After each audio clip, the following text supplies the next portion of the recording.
All right, everyone, welcome in to episode 35 of Two Countries, Two Americas, All Sports. A very special episode here. This is evening of July 21st, 2022. I'm Nicholas Hill, live as always from Chattanooga, Tennessee, the United States. And joining me from down in Americana, Sao Paulo, Brazil, is Gustavo Tomazeli. He'll pop up here in just a second. Uh, Gus, how are you hi- doing? I'm great. I'm great. Very happy tonight. It's a special episode for us. And my hat, I think, gives a little tip. I had the honor to interview him in America when he was playing for Atlanta United, but he also played in Brazil. That's why he also here. Since our podcast is about Brazil and United States, cannot, for our first player guest, he's a great, great guy. He also was a former U.S. men's national team player. He played for Tijuana, Atlanta United, FC Cincinnati. Without further ado, our special guest, Greg Garza. Greg, we're so thrilled to have you. You had a fantastic soccer career. You play in U.S., Brazil, Portugal. So many countries, and you live soccer to the fullest. How can you describe soccer? And now soccer is beyond. Now it's not only you play on the field and now it's off the field too. As your shirt describes. Yeah, for sure. I always tell people I have tattoos over all over my body, right? It kind of tells my story, and one of the special ones I have is actually a gypsy woman, and I always tell people that's kind of been myself since a young kid, and I've been a gypsy of the world. I've always moved around, never really had a home sweet home, but I have connected and been able to appreciate every single culture or country and embrace it and cherish it in every single way possible. Every opportunity that I had to live soccer, right? I think it was always in my blood, no matter what.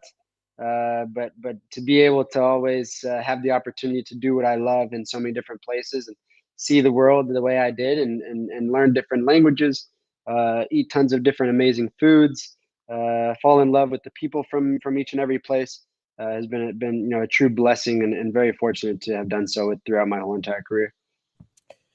Yeah, so I guess let's start at the beginning. Obviously, when you were a kid, what are your early memories of soccer? How did you get into the game, and just how were your early years developing your skills? Yeah, for sure. I mean, I was an average American kid who played different sports. My sports were baseball and soccer. I always tell people I was probably a lot better at baseball than I was soccer. And then had the opportunity about at 11, well, I hit until 12 years old to go to Brazil. Had a coach and a mentor who was my mentor growing up, whose name was Teodoro Santana. He was a major big time player for Sao Paulo, a major big time player for Santos, played for Ponte Preta, played for the Brazilian national team, and he saw something in me from a very young age and sat me down with my parents and said, "Hey, look, I think this kid has something special, but for him to acquire even more skills and even more knowledge of the game, he's got to play and be with the best." And I had that opportunity to do so. I went to Brazil at the age of 12 and kind of immersed myself. I would say that's kind of really when my youth career, but career into getting it to where I wanted, to where my dreams came true. That's where it all started. And speaking of young career, I found this picture online, and I want to ask you about that. You and Rogério Ceni, when you took the picture with him, and I'm gonna show it to our viewers right now on Facebook. Yeah. He was a legend. Oh yeah. The keeper that scored the most goals. He back then he was the captain of the successful São Paulo team that won three consecutive national championships. So, how for you as an American, seeing that idol, seeing that team, interact with players like Rogério Ceni that maybe for your peers in America didn't know, but in Brazil, I think you saw how people loved him. I played for Sao Paulo's youth team whenever they won Copa Libertadores, whenever they won the world title against Liverpool, where he made the amazing save against Gerrard. I got to live that. I got to see that. I still have a piece of the stadium when they played. I think it was River Plate in the semifinals or Oh yeah, the quarterfinals of that. 2-0 game. Danilo, what Yes, goal? yes. And right there, Danilo. I actually give that story to so many people. We can get into that later. But I have a piece of the stadium that was broken off by some of the River Plate fans, because I would train in Stadio Morumbi every single day as a kid. So right before our training, I'd have to walk through the stadium, and I actually grabbed a piece of that bench that was broken off and thrown into God knows where. But I got to really understand soccer and football at a different capacity and different level of what the average American kid got to experience. And I think that's right there really allowed me to grow up, so fast, and immerse myself into a culture that soccer was just not the average sport. It's a religion. It's anything and everything. It's a way that bonds any type of ethnicity, color, race. It's a passionate game in the country of Brazil, and I got to live that passion, that ginga, right, of what soccer truly is. And I think that's probably what truly made me into the player I was throughout the remainder of my whole entire youth career, and also my senior career as well. I carried that ginga and that joyfulness within not only my body and soul, but within the passion that I had for the game. Yeah, I mean, as a fellow American, just hearing about Gus's stories from Brazil and just hearing the soccer culture down there, it seems so foreign to me. Because like in America, we have so many different sports we have to juggle here in terms of our passions. But to Brazil and how they're singularly focused on soccer, I can only imagine going down there as a youth to a club like Sao Paulo that has the history and tradition of Brazilian soccer. Just what were your nerves like heading into that? And what was that transition like, going from what you had experienced as a youth in America to now, okay, you got the shot with Sao Paulo down in Brazil? Yeah, it was Casemiro was on the team behind me. Oscar, who played for Chelsea, who's now in China still, I believe, making a gazillion dollars every year. But Oscar was on my team, so it was we had so many different players that are now quite big players in the world. That was, for me, I was the average American kid that had a God-given talent that was pretty special. And I think I was that prodigy product of Dallas, of maybe, okay, this kid, might be smaller than a lot of the other kids that we have, might not be as fast as a lot of the kids we have, but has something special to him. And then when I went to Brazil, I thought, I was really good. And then I started playing with those guys, and I realized, holy crap, I suck. Right. So being with those guys and understanding how amazing they were, and then I think it just developed me probably more so off the field as well. It was understanding the different culture, understanding the professionalism. We talk about the 24/7 athlete all the time within what I do now, and those guys lived, breathed, everything that they did in their life was being bred into being a professional soccer player. Whereas back in the States, it was just to have fun, right? You thought about college, or that was still so many years away. And over there, it was these kids that were 11, 12, 13 years old. They had one thing on their mind, and one thing only, and that was probably most likely to get their families out of a situation or a circumstance, as they would do anything and everything to become a professional soccer player, to make a better lives, not only for themselves, but for all those people who had supported them. So for myself, it was a way to grow up extremely fast. It was a way to understand more about life than what I had could have ever imagined it to be at such a young age, and really helped me understand morals and values and the professionalism of what came behind of wanting my ultimate dreams to come true. So I think, along, you said, what was the pressure like? I think it was more so of just the willingness and the want and the openness to adapt and learn the language, which I did not speak. I learned fluently in about 3 to 4 months, and just, like I said in the very beginning, immerse myself the best way possible into understanding what the Brazilian soccer culture was. And without that opportunity that I had, those 2 years that I had in Brazil, I don't believe I would have been as successful as I would have been without those 2 years. So I owe everything to my career with those 2 developmental years in Sao Paulo. And I'm a witness of the fluency of Greg Garza as a Portuguese speaker. I can testify because I interview you many times. When you were playing on Lane United, and you always spoke English, spoke Portuguese to me, and I always appreciate that. So I am a witness of how great your Portuguese is. So you worked that and you learn it. But Thank you. back to what you say about comparing the two countries.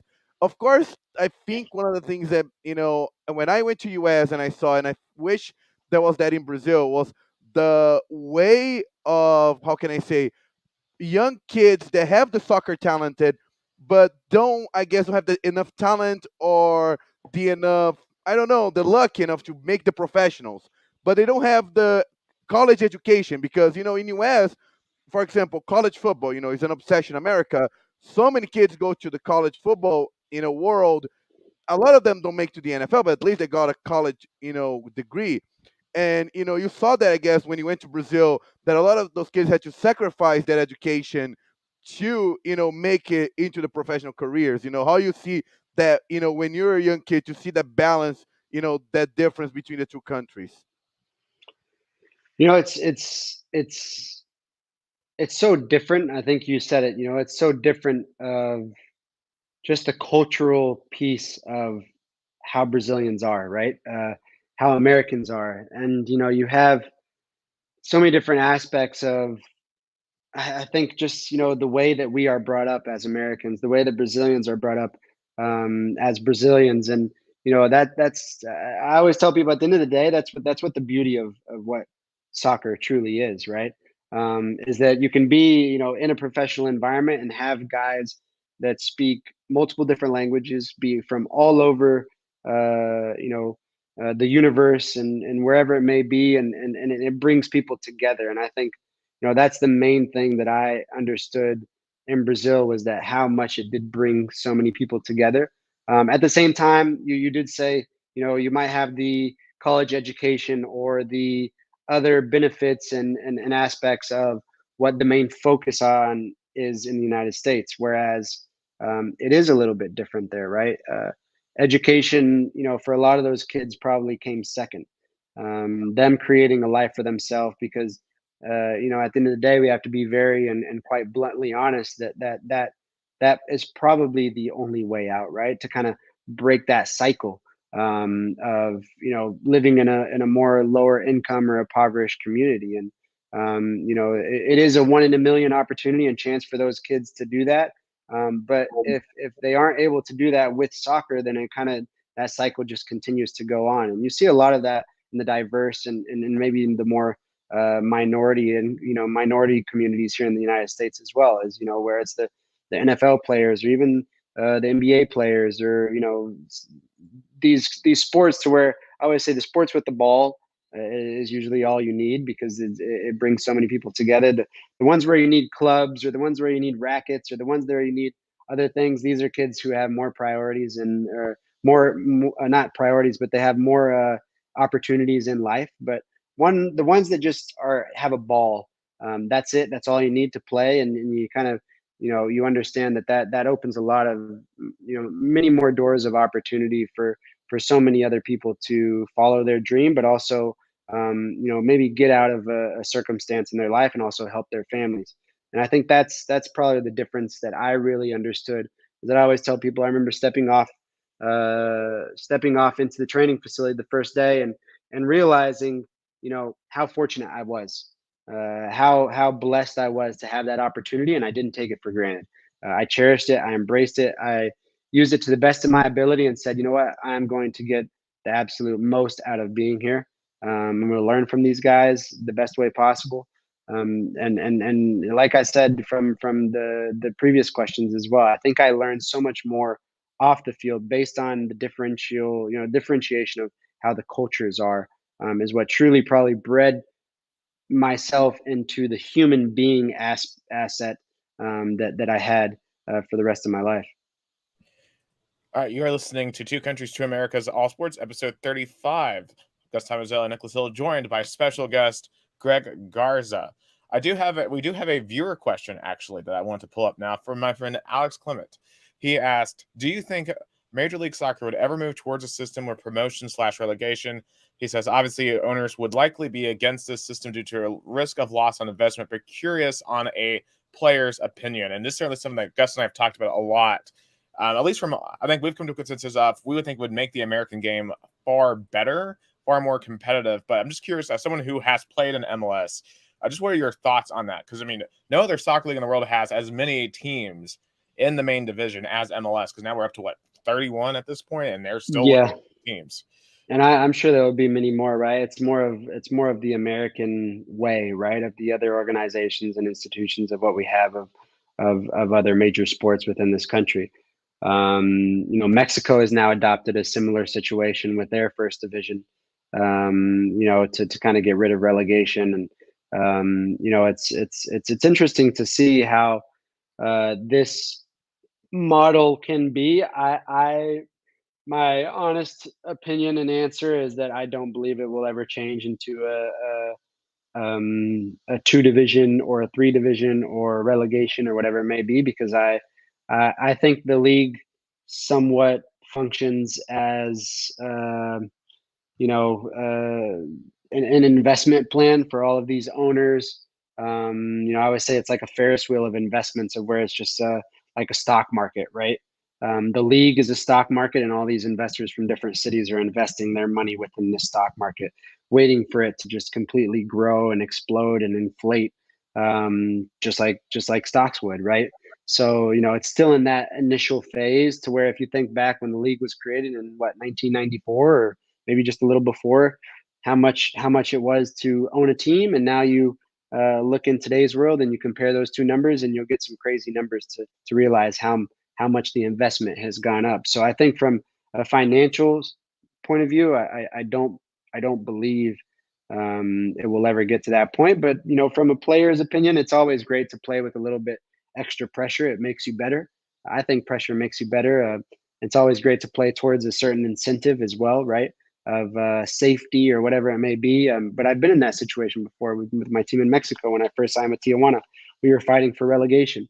And within two tournaments, we had won the league and we had saved ourselves. So, it's a different type of pressure that you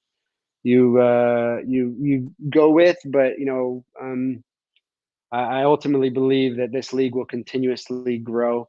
I don't think that they will ever get into the relegation mindset, just because of how the league is created.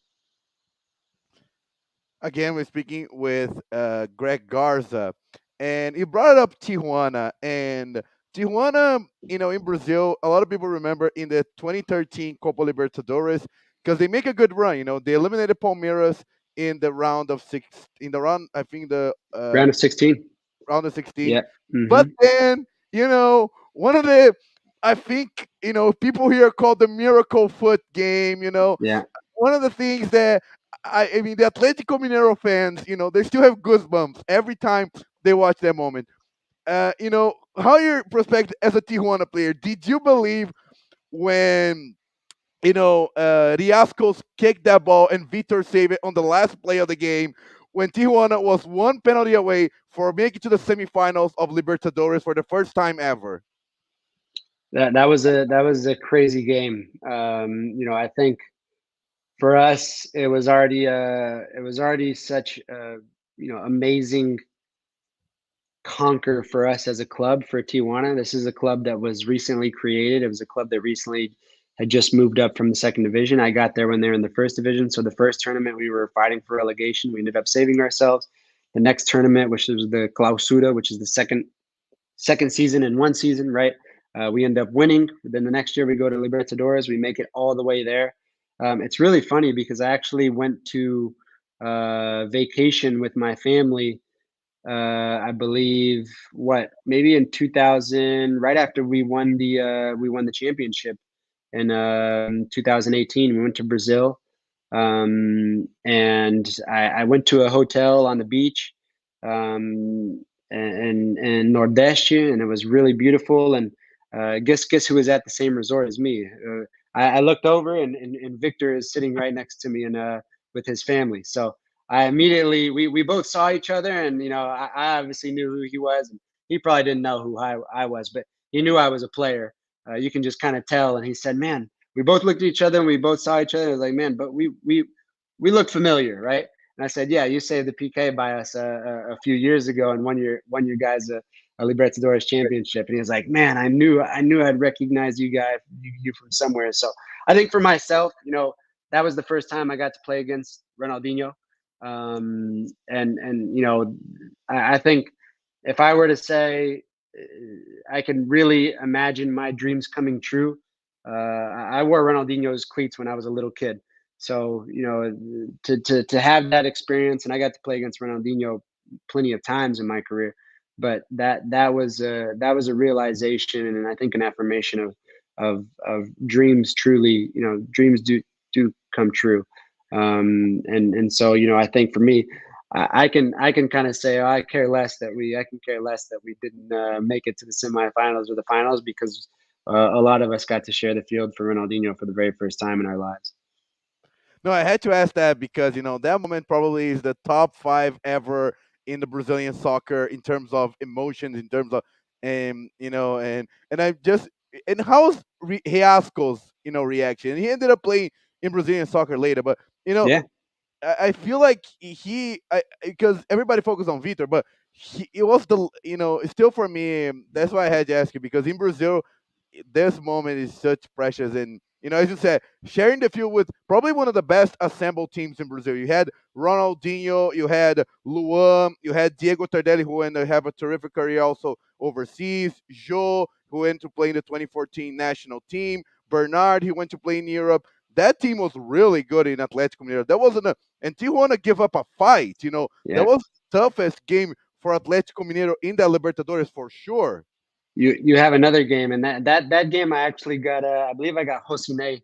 I got his jersey after the game, but I didn't want his jersey. I wanted somebody else's jersey. You didn't name him, but he played for Sao Paulo when I was there as well. Josine, yeah, he played for Corinthians as well. He No, was. no, I got Josine's jersey, but I was wanting somebody else's jersey. He played for Sao Paulo. Let's see if you know. Let's see if you know your players from Sao Paulo when I was there, man. Oh, oh, Richarlison. No, no, Charlison was there as well, but it wasn't Charlison. Josué. Yeah, that was my favorite player. Josué and Danilo were my favorite players when I played at Sao Paulo, when they won the Libertadores when I was a kid. I got to play against both of those guys as a pro, man. So if there's one story that I always tell people, I always tell, and obviously now with retiring, we focus more so on the mentorship side. We mentor so many kids on the mental aspect of the game, and not so much on the God-given talent that they have, but we try and help them understand the responsibilities and how to hold themselves accountable, and so many different other vital and key components that go along with making yourself a successful soccer player or whatever it may be in life. But I always give them the story of Danilo. And my story of Danilo is that Danilo was probably my idol when I played for Sao Paulo when I was 12 years old.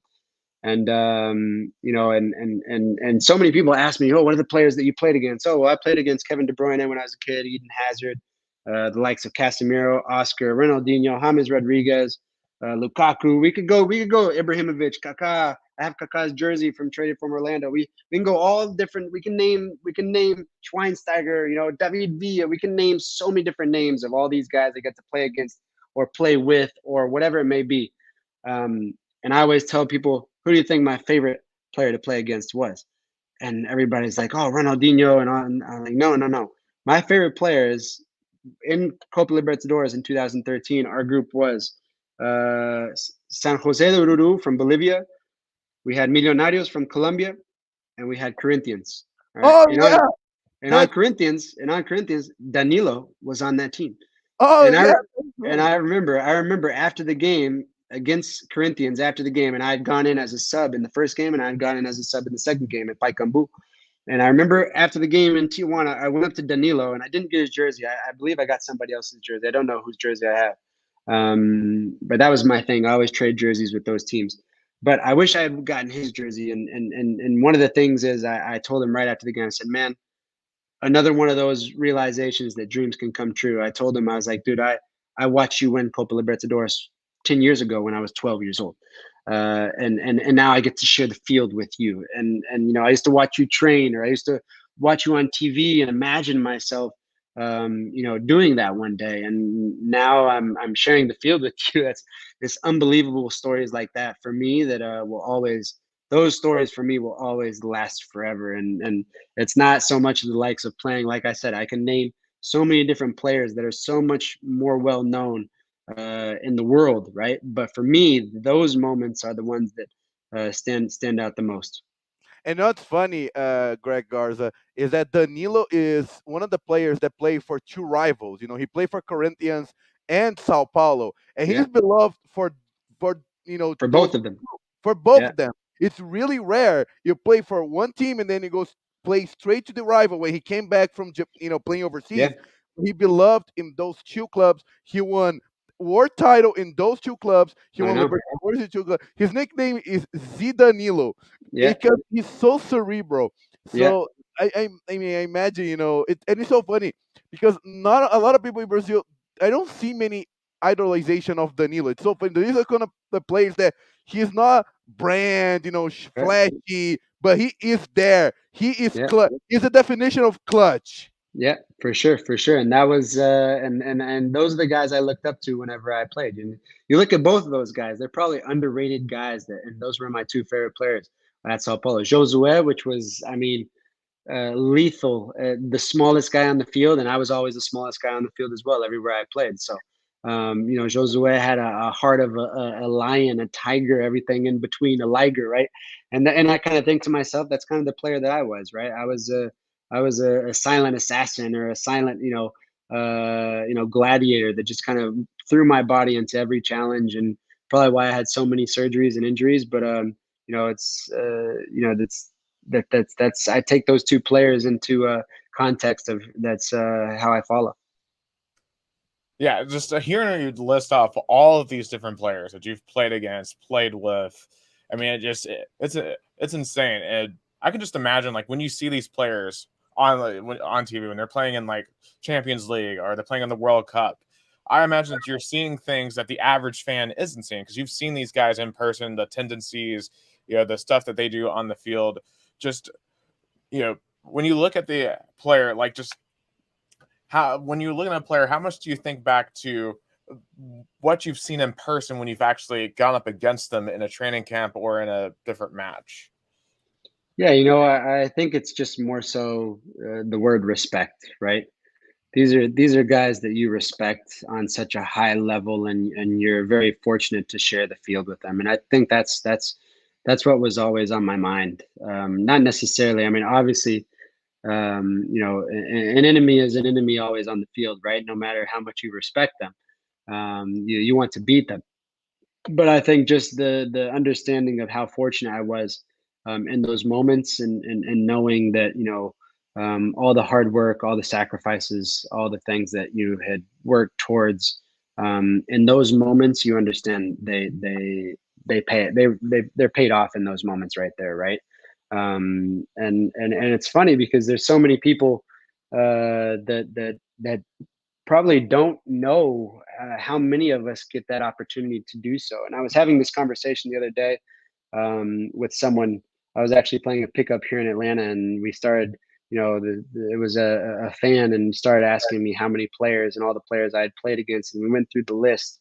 And we went through that list, and he just was emotional, and he was like, "Man, all these names that you have named is like the end of an era of our generation of amazing players, right?" And if I name all these names to kids that are my kids' age generation, which is crazy. My kid is in Orlando right now, and he's taking pictures with Rivaldo, Roberto Carlos, and all those Cafu and all those guys right now in the Orlando Cup, which is crazy, man. I'm jealous of him. But it's our generation, my generation of players is about to come to an end of that era, right? And I don't know if I'm able to say I love Haaland and I love Kevin De Bruyne and I love all these different players that are world class players, but man, I love Kaká better. I love Maldini better. I love Pirlo better. I love all these guys that for at least me, right? These guys are the guys, Ronaldinho or all these guys that just really paved the way for my generation. And I honestly, that end of that era is coming up very soon. You look at the Barcelona Real Madrid games of 10 years ago, and you look at those two lineups, and you kind of tell yourself, man, it's not the same, and I don't know if it ever will be.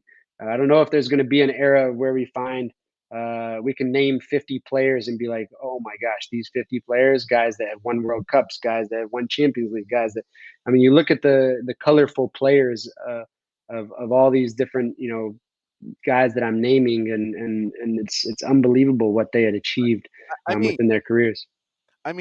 Last month it completed 20 years of Brazil's fifth title in the World Cup, and that lineup is insane. You had in one team Ronaldo, Ronaldinho, Kaká, Gilberto Silva. You had Roberto Carlos, Cafu. It's insane. It's like 20 years ago. I was a Yeah, little kid, and it yeah, was the last time Brazil won a world title. And and the other side, you had Germany with other great players like Miroslav Klose, yeah, Oliver Kahn, yeah. Pierre. Ballack, you had Yeah. Ballack. I You mean, Yeah, my know, first experience of soccer really was the 2010 World Cup when we had like Landon Donovan and Clint Dempsey, right. Tim Howard in goal, and that was exciting when they beat Algeria in the last minute to get to this Yeah, round 16. So that was kind of like my intro to soccer. for sure. That's awesome, man. and speaking of national teams, you had the opportunity to play for the U.S. men's national team. What was your feeling when you were the U.S. men's national team, even on the under 20, but as a professional, because representing your country, at least in Brazil, when you play for the Brazil national team, a lot of journalists says, "Oh, it doesn't value anymore." But players, I always listen to the interviews like it's an honor. It's the highest I could get in my career. And I imagine for you as well, getting to the U.S. men's national team was probably the highest moment in your career. Yeah, I was able to play in every single age group from the age of 13 all the way up until the full team. So if I look back at it and I say how many kids these days, or how many people these days, or how many players these days get to say they were in the top 23 players of the whole entire United States in every single age group. I was one of the top 23 players in every single age group of the U.S. men's national team, and that's from U14s all the way up until the full team. So that is, I don't say that with any ego whatsoever, because that, for me, if anybody were to ask me what was better, to win as many trophies as you did, or to represent your country, and I will choose represent my country every single day, because that is something that not everybody gets to do. So many guys have won MLS Cups. So many guys have won cups in other countries or whatever it may be, but there are very select few players that get to wear their crest representing their country at the highest level possible, and that is something that I will cherish and forever hold on to, and tell those stories for the rest of my life. I can only imagine the energy of wearing that crest, of getting out when you get on the pitch, when you have the American Outlaws behind you. Just what, like, your first memory of like playing in a U.S. In a international cap. Just what, because I believe the first one was Haiti, if I'm correct. The first one for me was no, actually against Czech Republic. Czech Republic. Yeah, and on that team was Peter Cech and Thomas Rosicki. I don't know if you remember that name. You might not know that name. Oh, I know he Czech, Played for Arsenal. Yeah, Oh yeah, Tomazeli, a very good yeah, midfielder for yeah. Arsenal. And then Peter Cech is legend for Chelsea, man. And it's you look at these names, and that's another realization, man. You go back to that, and I'm like, man, I watched these kids, or I watched these guys when I was a little kid. And once again, I'm sharing the field with them in Czech Republic and Prague, and here I am about to step on the field and play against these guys. So, I think for me, just representing my country from a very young age, and taking that responsibility, it is much different, and it's really funny because one of the kids that we mentor now has actually just got called into the under 17 national team recently. And the only question he had for me is today, and I spoke to him. He said, "What is it going to be like?" And I said, "Well, if you thought you had to work hard before to get there, now you're going to have to work even harder to stay there, right? And so, I think that's the ultimate thing of making it that far is, and making it that high level is understanding that it's not over, right? Your job is not done. You've now made it to the peak or the top of the top, but now you have to work 1,000 times more so to stay consistent in that spot. And I do have a question on just what your thoughts on the trajectory of the U.S. men's national soccer team, because obviously, this year is going to be massive for them. They're playing in their first World Cup in 8 years after missing the 2018 Russia World Cup, and they get to host the World Cup in 2026. And I think that World Cup in 2026 is going to be just an absolutely massive opportunity, not just for the team, but for building soccer culture in America. And obviously, you have guys like Christian Pulisic now, who is probably the face of American soccer at this point. Just, how important, in your view, is the next 5 years for American soccer? Because in my view, I think it's the most important 5-year stretch that this country's soccer team has ever had. I'm not too worried about this World Cup if I'm being very blunt. I think this is the youngest group of the whole entire World Cup. It is. Every single player is below the age of 25, right? That is on that roster. So these guys, I think, yes, you did say it, that is the most important 5 years, because I think the next 4 after this one are the most important 4 years, because that's when that team is going to truly develop. I think this is. I think we should get out of the group, but I'm not sure what the expectations are. Obviously, I know the internal expectations are to get as far as you can and to ultimately win it, right? That it should always be the internal expectation. But now, as a fan and someone who is watching from the outside, I don't hold them to a very high expectation. I don't hold them to a responsibility of making it to the round of 16 or to the quarterfinals, or I think they should. I think they should get out of the group. I hope they get out of the group, but I do think it is a team that within 5 years can really make a mark for themselves within the World Cup that's here in the States. And Nick mentioned the 2018, World Cup and US not making it. What was your reaction, and why do you think US couldn't make it to that World Cup? Why? Because for me, I always, when I was in US, I always talk with other sports journalists, because I think that was one of the lowest point in American sports, because I feel like making to the World Cup in a qualifying where you have other nations that don't have the infrastructure, they don't have the diversity, the strength of United States of America. As a you that play for United States of America, what are your thoughts when they couldn't make it to the World Cup in 2018? Yeah, I mean, I was a part of that team as well in the very beginning of it, of that qualifying, right? So I didn't go to any qualifying matches, but I had gone to the camps right before, and so I was in and out of that group. A sense of disastrous failure, right? I think for all of us. So it's not an easy feeling for all of us who are on the outside, for every American that was rooting for that to happen. So you try and turn the page as quickly as possible and focus on the next valuable lesson that you can learn from that, and use it the way that these guys did within this World Cup. How much do you think, because obviously I know a big discussion in American soccer circles in recent years has been over the pay to play model and figuring out ways to get more kids into the sport of soccer. Do you see improvements to the infrastructure to get more youth into playing soccer versus perhaps what it might have been a couple of years ago? We'd have to create another podcast to talk about that subject. Yes. And I think it's unfortunate to see the pay to play structure now being in youth soccer, and now understanding the scope and spectrum of what it can be.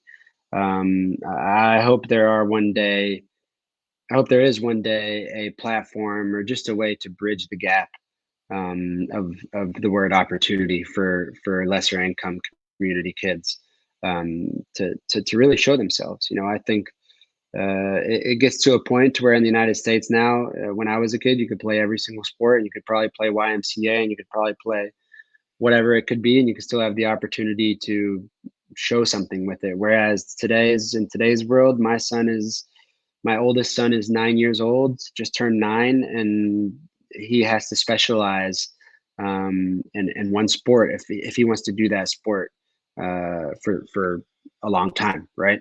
Or if he wants to use that sport to create other opportunities in life, which is crazy. It puts immense amount of pressure on these kids. It doesn't allow them to, it takes a little bit of that fun factor out of it, and it's expensive. It's extremely expensive. So I think that's, like I said, it'd be another segment of a long conversation of maybe one day we can kind of help bridge that gap the best way possible. But I think a lot of people, including myself, the more people I can help and the more opportunities I can help other kids from other communities and kind of try and bridge that gap. You can't save the world, but you can try and save a couple, and hopefully can kind of leave my legacy the best way possible, now being outside of the game of trying to bridge that gap the best way possible and create as many opportunities for as many kids as possible.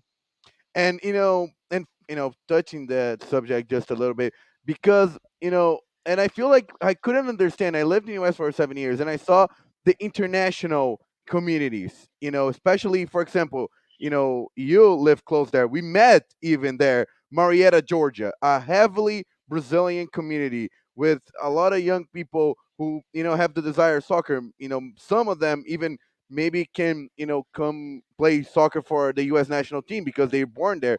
But it's unfortunate. I feel like the U.S. don't take advantage, maybe because of pay to play, maybe I don't know other reasons, but they don't take U.S. I don't see they take advantage of the multicultural society they have to make a really good soccer team. I feel like, I don't know if you think that too. Yeah, if I think that's the ultimate beauty of the United States, though. If you look at the recent national team right now, um, there's not too many kids on that team right now that have the last name Smith. I can guarantee you that, right? So there's a lot of kids even on the team right now that a lot of their names are um, foreign, right? And that's the beauty of the U.S. You have this mixture and this diversity, this beautiful culture of so many different countries being brought together and created as one. I do feel like there could be other ways to create even more opportunities for those societies and communities that are different culture or have cultural differences. I think that it will continue to increase. I hope that number will continue to increase, and I'm looking forward to it whenever it is we are able to take as many kids as possible and reach our full potential as a country, because I think by now we should be able to compete with these larger soccer countries, because we're the best at everything else, right? There is not a country, maybe volleyball in Brazil, but we're always playing you guys in the final in the Olympics, right? But I other mean, than that, I but mean other than Brazil. that, go ahead. No, Brazil just got defeated by U.S. in Right, volleyball right, too. right. So So, but other than that, I don't think there's any other sport in the world that anybody can beat us at. And that's the truth of it. And I don't think any country could ever come close. And you ask yourself over and over, and you kick yourself, man, why are we not like that yet in soccer? And I think that pay to play has a large factor to that. And so I think, like I said, if we can continue to bridge that gap of finding more talent and providing certain opportunities, then I think we'll be in good hands.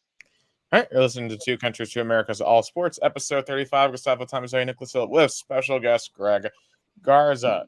Kind of bridging this into your time with Atlanta United, and I do feel like that perhaps a way to move this forward is to continue to move MLS along. Of course, they just announced recently a long deal of Apple TV to have exclusive matches through streaming.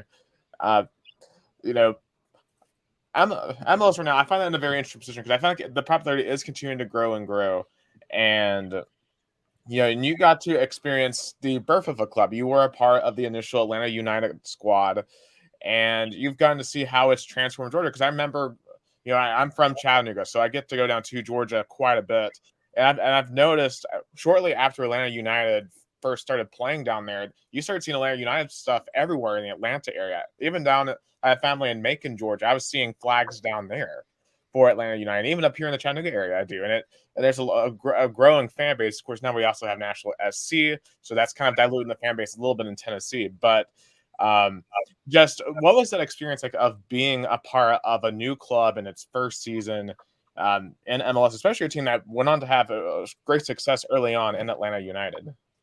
Yeah, I'll give some props to you because I love there's a good coffee. Where in Chattanooga do you live? Live in Hickson, North Side. Okay. There's a little coffee shop. I'm a big coffee junkie, so there's a coffee shop called Mad Priest. I don't know if you've ever been. I have not, but I will Okay. have to look it up and check it out. Do you like coffee? Oh yeah, I do. Okay. And it's actually right next door to a homemade donut shop off, I guess, the main road in Chattanooga, and it's absolutely amazing. So you have to try it. Mad Priest Coffee, and it's an awesome donut shop in Chattanooga as well. So I'll give you props for that since you said Chattanooga. But I was looking it up right now, thinking, man, what was that coffee shop called? I think the value of what soccer has done in Atlanta was something that was expected by the people, that had been weighted by the people, that had been, created by the people of Atlanta.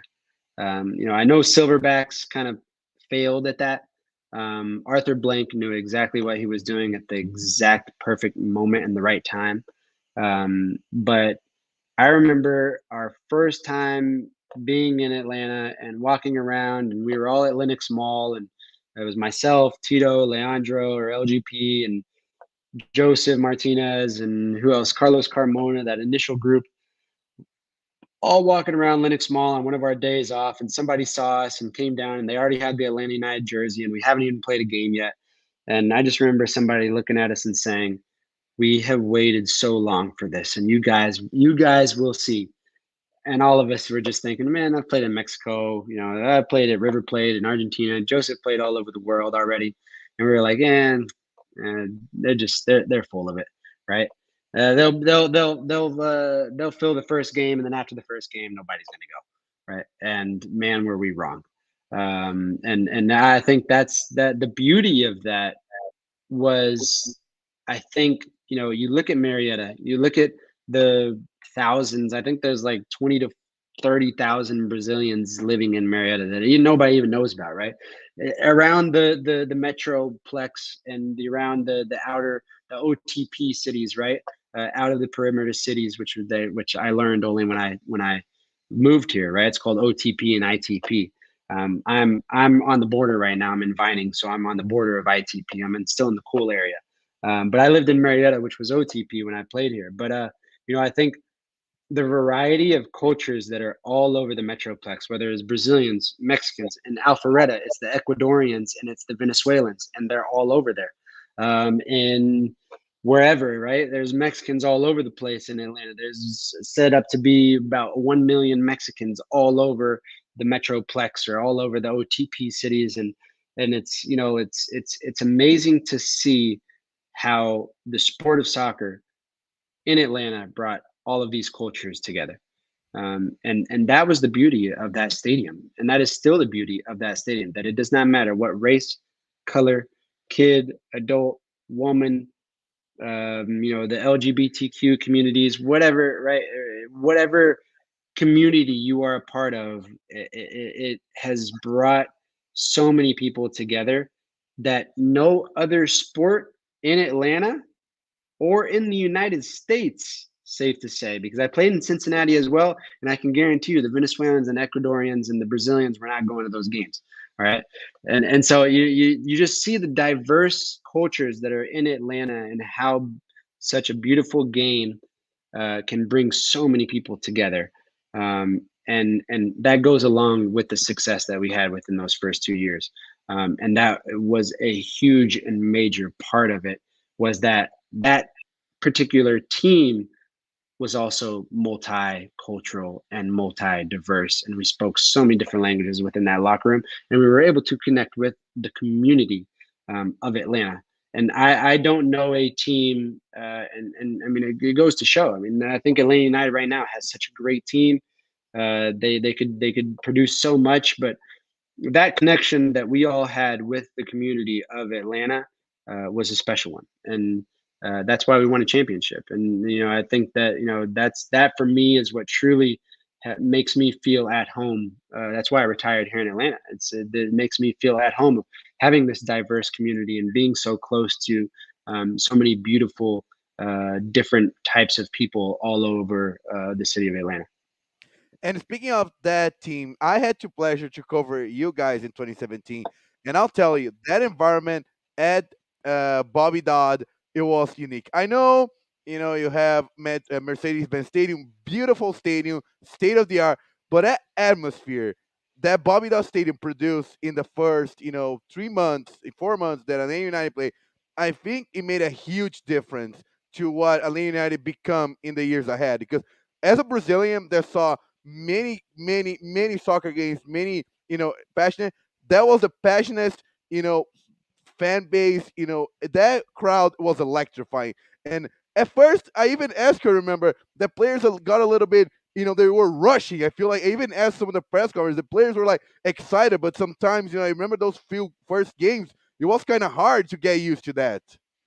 Most definitely, yeah. It was, that's what lit the fire, right? That's what really started, the stardom of a lot of us guys on that initial team. And I think Bobby Dodd was an amazing atmosphere. It was almost like playing at Pacaembu against Corinthians, right? And it's an older stadium, one of the oldest college stadiums I think in the United States, maybe behind Cincinnati, University of Cincinnati, and which is Nippert Stadium. I think they might be the two oldest stadiums in college.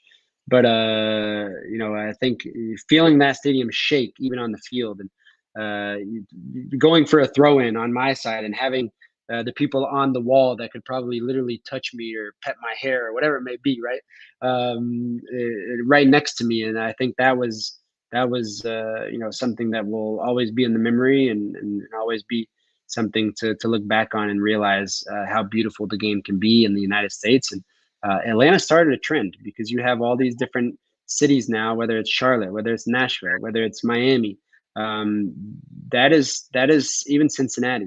All of these different clubs are basing their knowledge and their wisdom off of what Atlanta had created, because no other team in the United States or in the MLS had created something so beautiful like that. And that was the initial trend, in my opinion, of really understanding how great and big soccer can be within the MLS. And I think speaking of trends, I think Atlanta United started a trend because I think before Atlanta United, especially the teams that were starting the league, what was the recipe? Getting an old European veteran player that was famous and trying to build the fan base on it. You had Kaká in Orlando, David Villa in New York City FC, Lampard there as well. You had even David Beckham at LA Galaxy, and Atlanta United took a different direction. They were like, we're not gonna get any, veteran European players. We're gonna get, good South American, Latin players. We're gonna get a really good coach.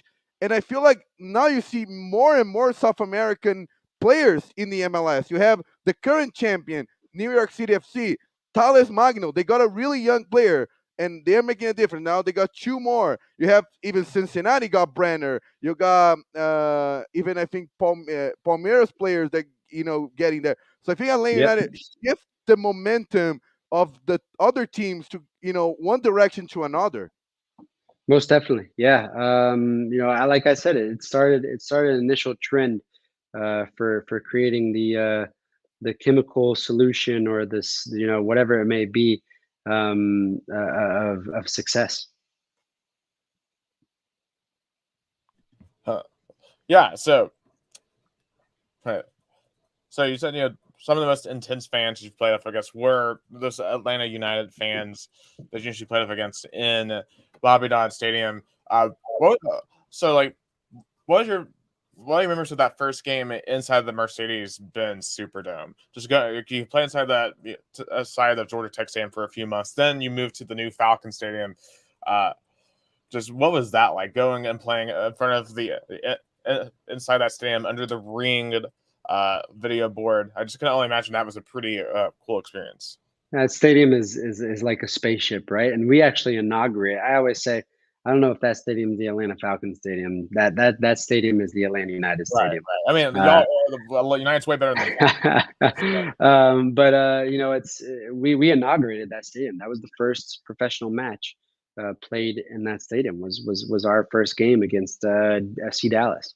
I got to score in that game, which is crazy. So I got to score in the inaugurated game in the Mercedes Benz, which is coming up on 5 years now. Yeah, 5 years now. So this will be the 5th anniversary here in the next couple of days, actually, of that very first game. So in the Mercedes Benz. So it's full circle, right? You know, you would never imagine that whole entire stadium to be completely full as an American kid, even for myself, and then turning around and saying, "Wow, okay, this is." We us as Americans, we are capable and such. Like I said, the diversity of so many different cultures brings so many people together. And I actually interviewed you on that game, and I was at that game. You know, it was very historical. It was a 3-0, victory. I remember the team was in the best performance I think that team had all year. It was really good. But that season, I still remember that game against Columbus. You know, you guys came so close. You got out on a penalty shootout, and then next year you got to win it. How to revert that crushing elimination into a title? Yeah, you know, I think, you know, for us, it was all new, right? We were still adapting to the newness of each other. We were still adapting to the newness of to the adaptations of the city, our families in particular. But I think of just those growing pains of traveling to Flowery Branch where the Falcons trained and training there for a few months. The training facility still not being completely set up, still working on it, all these different things. And then I think that initial meeting that we had in 2018, we all just looked at each other, I think internally as a club and as a institution and organization and as a team and our front office and our management, and all looked at each other and said, we were really good last year, and this has to be our year, right? I think we all knew from the very get go that if it were any time of year to have a chance or an opportunity to win the title, that was our year. Yeah, and that was the first professional title Atlanta had won 23 years since the Braves had won it in '95, and in a way, it's almost kind of sparked a sports renaissance in Atlanta. Because obviously the city was reeling from the crushing 2016 Super Bowl, but United brought them an MLS title. Then the Braves won the World Series last year. How does it feel to be a part of the team that kind of broke the Atlanta sports curse? Because I mean, Atlanta really was a city that saw some S curse until United won that MLS Cup. Most definitely, yeah. It feels great. You know, I think, like I said, the most important thing there is just how much it brought so many people together. Whether it was the parade after winning the championship, so many different beautiful moments and memories that I can go back on and just realize how much the city means to me, how much the team means to the city, and it's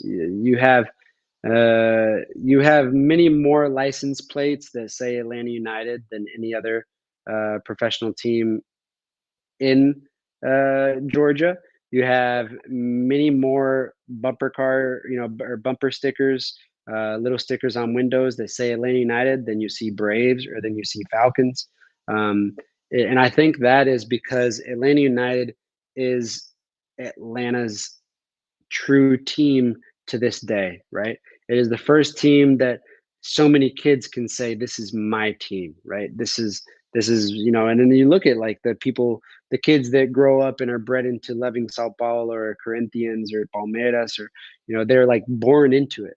And these kids in Atlanta, they've been born into Atlanta United, where, you go to a Falcons game and, if they're playing, whoever they might be playing, the Giants, or they're not even in their division, but whoever they might be playing, right? There's going to be more fans of the other team than there is the Falcons. Or if you go to a Braves game, there's going to be a lot of more people that are from the other place or whatever it may be, and a lot of people hop on the bandwagon of the Braves just because they won the World Series. But I went to a game in 2017. I went to a game in 2018 at the Braves Stadium, and that stadium, nobody was there, right? Now people go there because you have a championship ring on your finger, and different makes huge difference. But us as Atlanta United and that organization as Atlanta United, there were always people there from the very beginning. And that's why I say that team was born into stardom. That it is truly Atlanta's team. Oh yeah, I mean, and you speak about the facility. I remember when I covered one of the trainings, back in 2017. I remember how hard it was at first, but now, and when they got all the infrastructure, I feel like the Atlanta United. I know now there come ups and downs, but I feel like it's natural. A team always, with all the expectations, they got a title. I think they're now just got used to the league, and I feel like they will go back. I think to the top as well. Nick, you have any other final question to again, Greg Garza? Thank you, obrigado for coming. It was a Oh, thank you guys. amazing talking, with you. Nick, any final question? Yeah, I guess a good final question to leave off on is for any kids who might be watching this. Just your advice to them if they are an aspiring young soccer player, especially if they're like a young American soccer player. Just what's like your message of advice to them? Yeah, my message of advice is it's funny because I always tell people this as well. I remember the other day, actually, a few months back, probably more than a few months, my oldest kid was training, and his mom's dad, he played in Vasco da Gama, he played in Braga in Portugal, he played professional for a really What was long time. His name is Marcilio Santos. Oh, I know Oh him. yeah, so he played all over, all over the world, and with Romario and all those guys in Brazil, and her brother also played. He went through the whole La Masia in Barcelona, plays in Cyprus now, and it's so many people ask me, "Oh man, your kids, they're gonna have to become pro," and I always look at them and I always ask them, "Why do you guys play soccer?" And they're like, "What? What do you mean? Why do you guys play soccer?" And they say, Because we love it and because we have fun." And that's the biggest advice that I can give to anybody. And when I was my kids' age, or when I was those kids' age, or when I was so many other kids' age, it was my ultimate dream. And I knew I was going to do anything and everything that I could to make my dream come true. But at the end of the day, I played because I loved it and it was my true passion, and I had the most fun doing so. So I think that's first things first, and then once the word opportunity is there, then what do you do to make the most of it? But I always tell kids, don't think too much. In a million years, when I was 12 years old, could I have imagined sharing the field with Ronaldinho or Danilo or Josue or all these guys, right?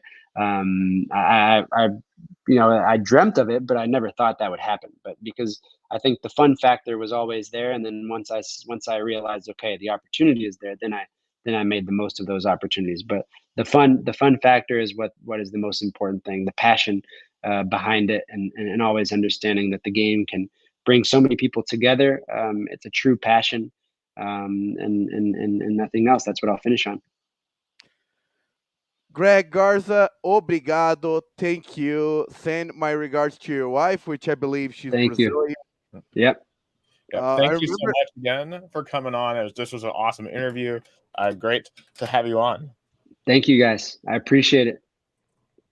and I hope they still, because I miss the Brazilian bakery. I remember when I met you there in 2017. It was really good. And a lot of people, a lot of Americans who live in Marietta, I still cannot believe they don't enjoy the Brazilian food there. I remember. Do you remember our friend JT that used to share Rock Salt Sports? He was from Marietta. He lived Okay. there. He was born there. He never went to the Brazilian bakery. I was like, how? Yeah. Oh yeah. Yeah. It's there's a little Brazilian community there, right? So yeah, very fortunate to have so many different restaurants here from all different cultures. You get to spread the love in so many different cultures. So hey, guys, this is an absolute pleasure. I appreciate you guys for having me on, and have a good night. I know it's late. It's late in Brazil right now, so go get some sleep, man. I actually work overnights. I work in TV news, so this is Okay, there you actually go. so Awesome. yeah. Awesome. All right. All right. Thank you guys. Thank you so much.